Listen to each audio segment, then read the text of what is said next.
sexually assaulted during their college years.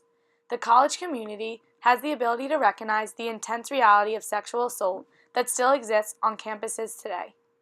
It is estimated that each year, 97,000 college students are victims of sexual assault or acquaintance rape.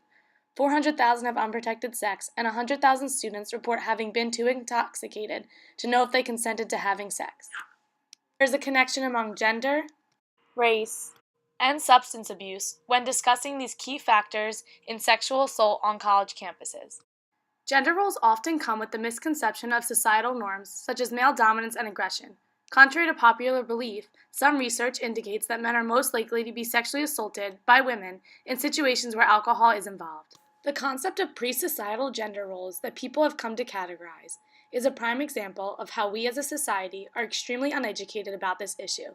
Jennifer Fagan, from the Influence of Gender and Race on Sexual Assault Among High-Risk Drinkers, said that sexual assault on college campuses is a complex problem that requires further research in order to develop effective prevention strategies. It is important for people to understand how these key factors play a role in sexual assault on college campuses, but the larger issue lies within the corporatization of these schools. Coupled with the recent release of the documentary The Hunting Ground, which examines the sexual violence culture at American colleges and universities, sexual assault has been at the center of campus conversation among students and administrators. New findings show that sexual assault on college campuses may not be as apparent to college administrators as much as they should be. As of January of 2015, 94 colleges and universities are under federal investigation for mishandling sexual assault cases. Mills discusses the way in which the corporatization of schools has put pressure on administrators to create a safe environment for their students. Providing this safe environment for the students decreases the amount of legal action that will be needed for future endeavors. In his writing, Mills states, "Those responsible for the corporatization of our colleges and universities are aware that they face limits on their own power. Recent actions have been taken by the Obama administration to hold colleges and universities more accountable for responding to and preventing sexual assault. A survey was taken of campus presidents this past year, and 61% of them said that female students are somewhat safer after these actions were put in place." Speaking of these female students, another issue that comes into play when discussing sexual assault on college campuses is victim blaming. Society tries to justify sexual violence by focusing on the actions of the victim rather than the offender.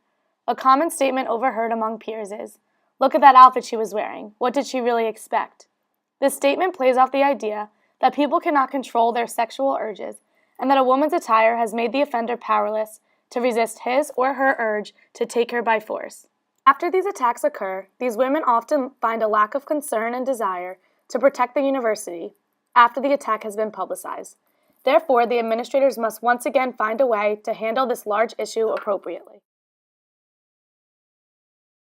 Universities are creating programs on campus to create ways for their communities to come together in order to raise awareness.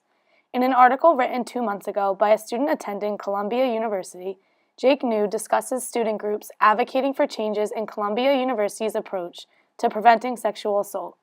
Students attending Columbia were upset with the university's attempts to address this issue, and the concerns of the students were ignored during the creation of a new sexual respect education program. Providing programs where students can learn about the dangers of sexual assault on their college campuses may also help the administration to better understand these issues as well.